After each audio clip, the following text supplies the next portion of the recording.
o sea, obvio, exacto. Venga, rápido, su nombre. Mayo, ¿qué? Calderón, ¿qué?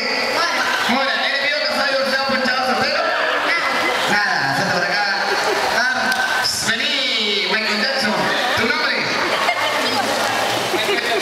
Ahí va. Uy, ¿cómo? No se te oye más fuerte. ¿Eres vivo, casado, divorciado, ponchado, soltero? Soltero, suelta por acá, soltero. ¿Su nombre? ¿Apellido? ¿Eres vivo, casado, divorciado, ponchado, soltero? Nada.